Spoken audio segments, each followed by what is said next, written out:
La une également ce mardi, ils ont été rebaptisés les affamés de Madaya. Les habitants de cette ville syrienne sont en danger de mort.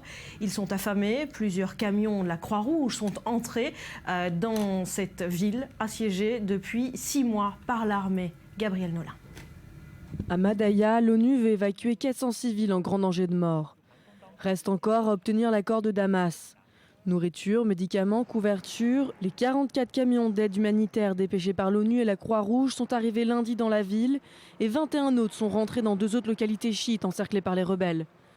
À Madaya, ville assiégée par le régime de Bachar el-Assad, les ONG dressent un bilan lourd. 18 personnes sont mortes de faim depuis décembre.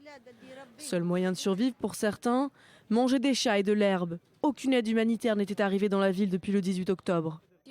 Notre situation est très difficile, nos enfants meurent de faim, nos corps tremblent.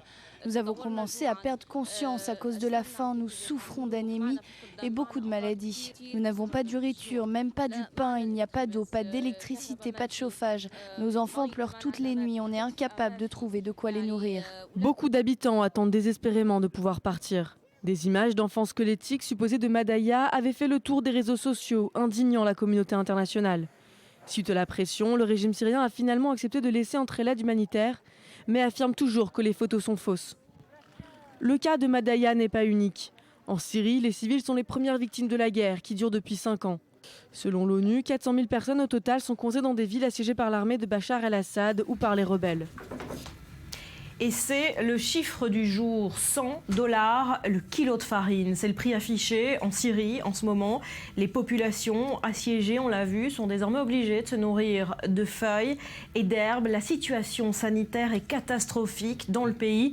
La famine est devenue une arme de guerre pour le régime, Cyril. C'est ce que vous nous expliquez. Oui, Barbara, c'est une tactique vieille comme le monde, affamer les gens pour les amener à se soumettre.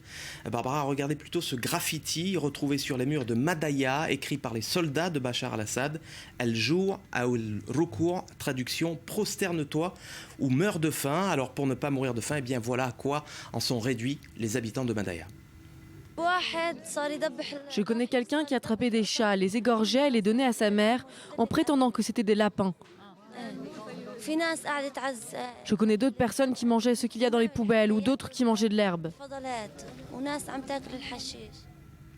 Voilà, la faim devenue arme de guerre donc en Syrie, elle est utilisée en premier lieu, vous l'avez dit, par le régime de Bachar el-Assad. Pourquoi? Pour réduire, sans trop de pertes, sans avoir trop de morts du côté des soldats syriens, les poches de résistance rebelles dans les endroits stratégiques, notamment à Madaya, qui se situe donc dans les faubourgs de Damas. Mais attention, l'arme de guerre de la famine est utilisée également par les rebelles sunnites, comme à Fouad ou à Kafraya. Ce sont, Barbara, 2 villages chiites qui sont encerclés donc par les rebelles sunnites. Du coup, les civils eh bien, sont devenus les pions d'un jeu meurtrier. Selon un récent rapport de l'ONU, il y aurait, Barbara, 400 000 Syriens qui souffriraient de la faim dans une quinzaine de zones assiégées en Syrie. Voilà, 400 000 Syriens en danger de mort à cause de la famine. Alors on l'a vu, plusieurs camions de la Croix-Rouge sont entrés dans cette ville de Madaya depuis hier. Est-ce que ça va suffire? Non, soyons très clairs, ce n'est pas 44 camions qui vont régler durablement cette situation. Il faudrait des largages beaucoup plus massifs, beaucoup plus intensifs. On se souvient notamment de la coalition qui avait parachuté des vivres sur Sinjar à l'époque où les Yézidis étaient encerclés aussi, c'était en 2014.